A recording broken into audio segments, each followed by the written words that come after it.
So the thing is, yeah, women get in their feelings. They want to start saying, oh, these older men that dating younger women, oh, they want to manipulate them. They want to do this. You know what they're doing? They're trying to make the game fair. The game has never been fair. Because when we was younger and you was dating the older guys, it wasn't fair. We had to watch you jumping into those whips, watch you doing all these things. So now it's older and you're outside. The problem is when you're 30s and you're out in the outside the festivals, the brunches, you're directly competing with the women in the 20s now. And you expect the men in their 30s to just take you just because, no, it doesn't work like that. So what you've done is you've wasted your prime youth. So if you don't want to be one of these women complaining about it's not fair, I suggest you use your 18 to 28 to secure the guy you want to be with, build with him, and then get on out of here. Because if you're out here in your 30s... Honestly speaking, I don't see a point for men dating women on their age range.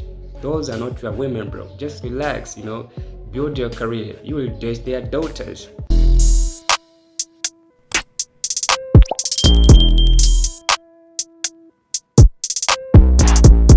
Imagine getting a divorce 17 days after your marriage. When you find out your partner is cheating on you at your own house, you're paying rent, utilities, they used your towels, you know, and the most sketchy thing, they even ate your favorite snacks before they act. I don't want to take much of your time. Let's get into it. This is a question for single guys or just guys in general. When you were single, or if you're single, you're in a social setting and you want to approach a girl, is it more likely for you to approach a girl that's like a 7 out of 10 or under versus a girl that's 10 out of 10? I say this all because I had a girlfriend that's like drop dead gorgeous, maybe an 11 out of 10, right? Like perfect body, amazing personality, beautiful. Guys would never talk to her. We would go out. Guys never gave her the time of day, would never approach her, never talk to her. I had other friends that were definitely under a 7, maybe under a 5. Constantly, guys sending over drinks, guys coming up and approaching them. And my thought is because there's less likely they would get rejected for a girl that's a 7 out of 10 or under versus the 10 out of 10. They're afraid that if they approach the 10 out of 10, maybe she'll reject them or not give them the time of day, where they're not going to close the deal there. But if they go for a 7 out of 10 or a 5 out of 10, whatever, it's more likely that they're going to give them the attention. But really, the 10 out of 10 would have given them attention if they would have just approached with confidence, kindness, being a gentleman, and still been able to get her phone number or start the conversation, because she never got approached. She wasn't giving like the resting bitch face or anything like that. She still was interacting with friends. She wasn't on her phone. So just really curious. Let me know in the comments. I want to know what your thought is on this. Let's engage on the comments, but here's my thought. Most men, they don't like being rejected in public. You know, it can just lower your confidence. You can go viral. And if you have a negative experience of approaching women, do you think you will do it again? I believe you will not, you know, and most men, they don't want to deal with that. And apart from rejection, you can see how average women are behaving. Most of them, they are saying they're 10s, and just look what they're demanding from a man. You know, it's crazy. If they can do that, what about a woman who is actually a 10? You know, so men, they're thinking as well, like, hey, this woman, she's beautiful, you know, she's on my league, she's my type, but those bills, like, they can be too much. You know, I don't want to deal with it. That's why they're squeezing away. But she have a twist to make a move. If she sees a man and she like him, she have to show some signs, even approaching him. Otherwise, she will stay like that. I got married 17 days ago, and we're already deciding to call it quits.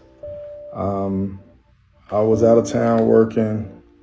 I told her when I was coming home, and I came home, and there was another car in the driveway. I go into the bedroom, and my wife is laying in the bed with a couple.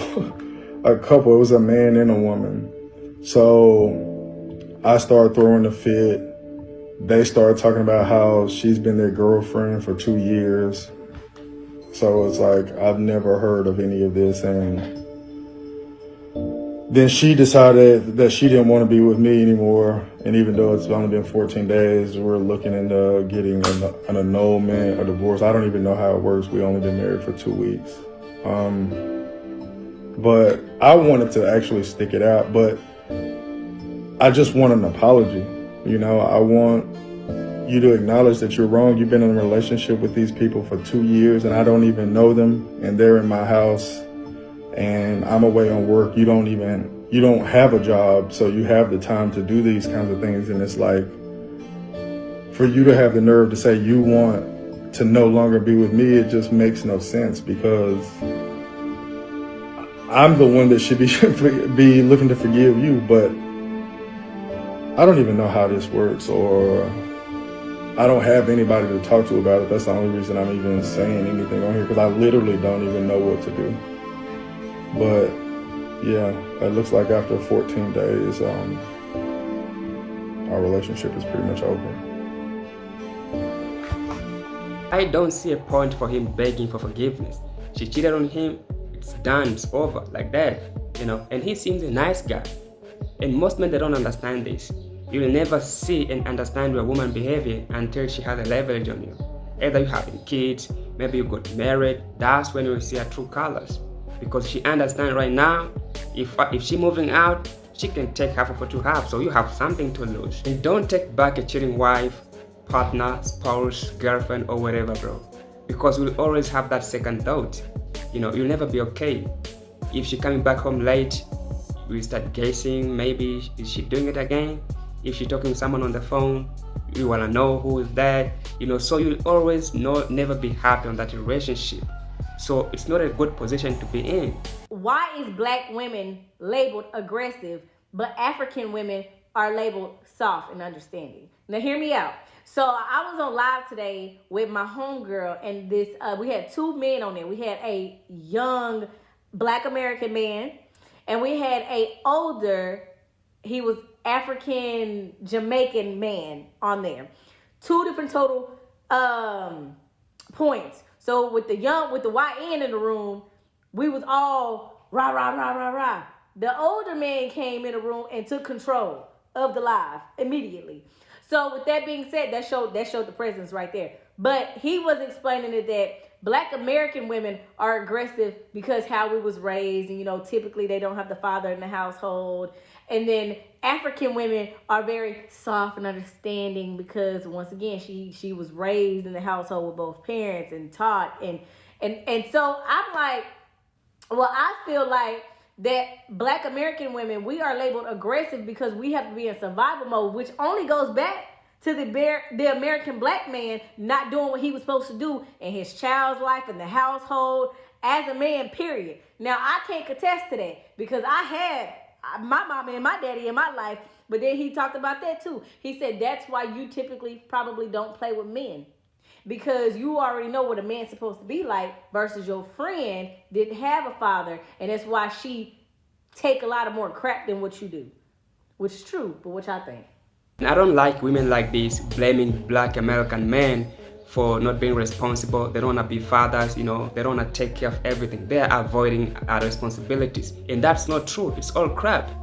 They want to be fathers, but these women, they don't allow them to be fathers. Black women, they have a problem. You can see like if all women, they are like her mother, I believe all black men, they'll be like her father. So she's she's in a good environment, but she's still blaming black men, for all of that happening. She's the woman, she can change it. So she have to act like her mother, and everything will be good. She's supposed to encourage women, to learn from her mother, to be like her mother. And black men, they will be like her father, but they're still blaming. That's true. Black American women, they are so aggressive, bro. They are so aggressive, loudy. They don't know how to talk to a man. Their tone is so hard. They are shouting when talking to a man. So that shows no respect. You don't respect who you're talking to. But in Africa, bro, women, they have to lower their tone when talking to a man.